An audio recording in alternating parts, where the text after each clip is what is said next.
Hi, it's Maria from Still Dreaming Homestead. Glad to be back with you. Well, we're going to continue reading in our book, The Long Winter by Laura Ingalls Wilder. Now, yesterday was a very long chapter, and thankfully today's is about half of that, less than half of it. We're on chapter 22, The Wheat in the Wall. In the morning, the snowdrift was gone. When Laura made a peephole on the upstairs window and looked through it, she saw bare ground. Blown snow was driving it over the low clouds, but the street was hard and brown earth. "Ma, Ma," she cried, "I can see the ground." "I know," Ma answered. "The winds blew it all the snow away last night." "What time is it? What month is it?" Laura asked stupidly. "It's the middle of February," Ma answered. Then spring was nearer than Laura had thought. February was a short month, and March would be spring. The train would come again, and they would have white bread and meat.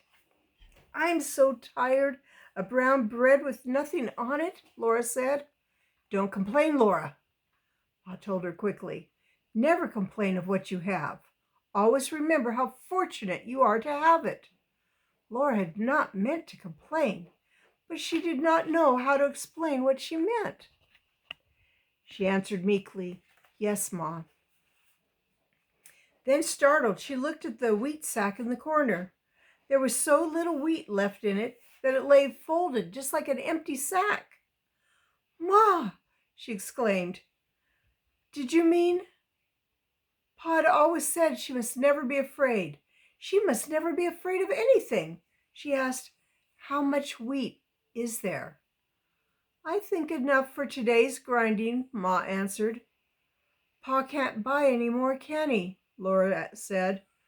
"No, Laura, there's no more in town." Ma laid the slices of brown bread carefully on the oven grate to toast for breakfast. Then Laura braced herself. She steadied herself and said, "Ma, will we starve?" "No, we won't starve," Ma replied. "If Pa must, he will kill Ellen and the heifer calf." "Oh, no, no," Laura cried. "Be quiet, Laura," Ma said. Carrie and Mary were coming downstairs to dress by the stove, and Ma went up to carry Grace down. Pa hauled hay all day and came into the house only to say that he was going to Fuller's store for a minute before supper. When he came back, he brought news. "There's a rumor in town that some settler 18 or 20 miles south or southeast of here raised some wheat last summer," he said. "They say he's wintering in his claim shanty." "Who says so?" Ma asked. "It's a rumor," Pa said. "Nearly everybody says so. Nearest I can find out, Foster's the man that started it. He said he heard it from somebody working on the railroad. Some fellow that was passing through last fall, he says, was telling about the crop of wheat that this farmer raised. He said he had a 10-acre patch that must run 30 or 40 bushels to the acre. Says 300 bushels of wheat within about 20 miles of here." "I trust you aren't thinking of starting out on such a wild goose chase, Charles," Ma said gently. "A fellow might do it," Pa remarked. "With a couple of days of clear weather and snowfall to hold up the sled, he ought to be able to make it all "No," said Ma. Pa looked at her, startled. They all stared at her. They had never seen Ma look like that. She was quiet but terrible. Quietly she told Pa, "I said no. You won't take any such chance." "Why, Carolyn," Pa said. "Your hauling hay is bad enough," Ma told him. "You won't go hunting for that wheat." Pa said mildly, "Not as long as you feel that way about it. I won't, but—" "I won't hear any buts," Ma said, still terrible. "This time I put my foot down." All right, that settles it," Pa agreed. Laura and Carrie looked at each other. They felt as if thunder and lightning had come down on them suddenly and suddenly was gone. Ma poured the tea with a trembling hand. "Oh, Charles, I'm sorry I spilled it," she said. "Never mind," said Pa. He poured the spilled tea from his saucer into the cup. "A long time since I had to pour my tea into the saucer to cool it," he mentioned. "I'm afraid the fire's going down," said Ma. "It isn't the fire. The weather's turning colder," said Pa. "You couldn't go anyway," Ma said. "There'd be nobody to do the chores and nobody to haul the hay." "You're right, Carolyn, you always are," Pa assured her. "We'll make out with what we have." Then he glanced at the corner where the wheat sack had been, but he said nothing about it until he had done his chores and twisted some hay. He laid down the armful of hay sticks by the stove and spread his hands out to warm. "Out of wheat, Carolyn?" he asked. "Yes, Charles," said Ma. "There's bread for breakfast." "Running out of potatoes?" "It seems as though everything is giving out at once," Ma answered. "But I have 6 potatoes for tomorrow." "Where's the milk pail?" Pa asked. "The milk pail?" Ma repeated. "I'm going up the street a few minutes, and I want the milk pail," said Pa. Laura brought him the milk pail. She could not help asking, "Is there a milk cow in town, Pa?" "No, Laura," he said. He went through the front room, and then they heard the front door shut. Almanzo and Royal were sitting eating supper. Almanzo had stacked the pancakes with brown sugar, and he had made plenty of them. Royal had eaten halfway down his stack.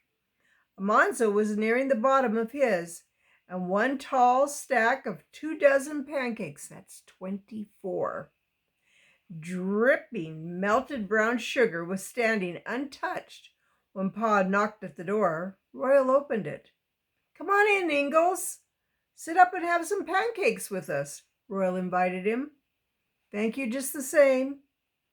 "Could you be persuaded to sell me some wheat?" Pa asked, stepping in.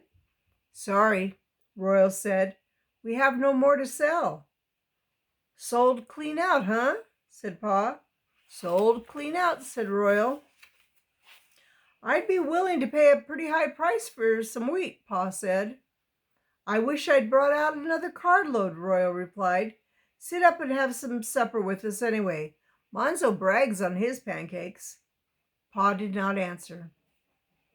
He walked to the end wall and lifted one of the saddles from its peg. Almanzo exclaimed, "Hey, what are you doing?" Pa held the milk pail's rim firmly against the wall. He pulled the plug from the knothole. A round stream of wheat as large as the hole came rattling into the pail. "I'm buying some wheat from you boys," Pa answered Almanzo, and here's what it looked like.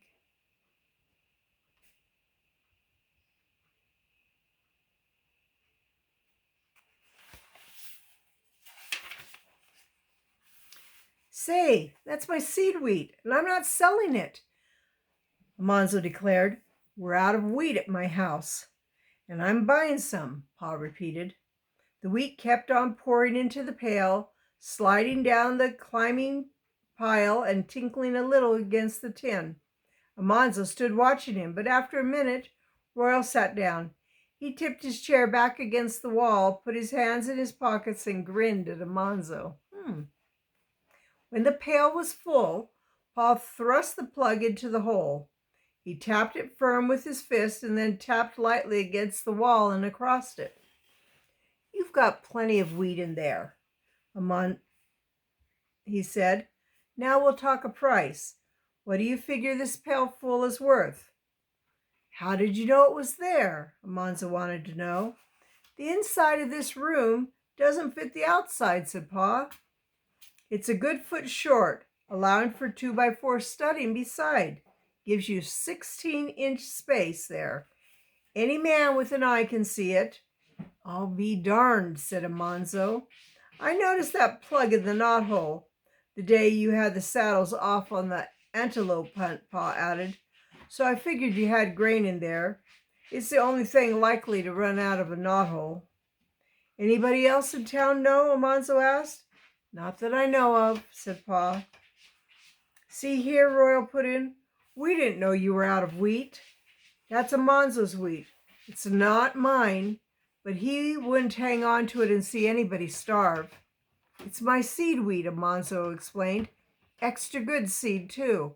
And no telling either if seed will be shipped in here in time for spring planting. Of course I won't see anybody starve, but somebody could go after that wheat that was raised south of town. Southeast, I heard, Pa said. I did think of going myself, but you can't go, Royal interrupted. Who'd take care of your folks if you got caught in the storm and got delayed or anything? This isn't settling what I'm paying for this wheat, Pa reminded them. Amonzo waved that away. What's a little wheat between neighbors? You're welcome to it, Mr. Ingles. Draw up a chair and sample these pancakes before they get cold. But Pa insisted on paying for the wheat. After some talk about it, Amonzo charged a quarter, and Pa paid it. Then he did sit down, as they urged him, and lifted the blanket cake, that'd be the top one, of the untouched pile. He slipped from under it a section of the stack of hot, syrupy pancakes. Royal forked a brown slice of ham from the frying pan onto Pa's plate, and Amonzo filled his coffee cup. You boys certainly live in the lap of luxury, Pa remarked. The pancakes were no ordinary pancakes. Amonzo followed his mother's pancake rule, and the cakes were as light as foam, soaked through with melted brown sugar. The ham was sugar cured and hickory smoked from the Wilder farm in Minnesota. I don't know when I've eaten a tastier meal, said Pa. They talked about weather and hunting and politics, railroads and farming, and when Pod left, both Royal and Amonzo urged him to drop in often. Neither of them played checkers, so they didn't spend much time at the other stores. Their own place was warmer. Now you've found the way, Mr. Ingles. Come back, Royal said heartily. Be glad to see you any time. Monzo and I get tired of each other's company. Drop in any time.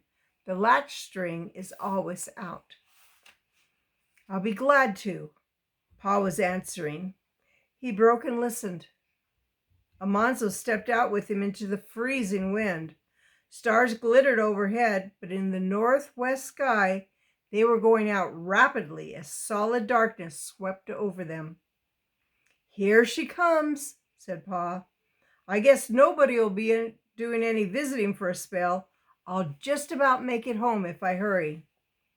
The blizzard struck the house when he was at the door, so no one heard him come in. But they had little time to worry, for almost at once he came into the kitchen, where they were all sitting in the dark.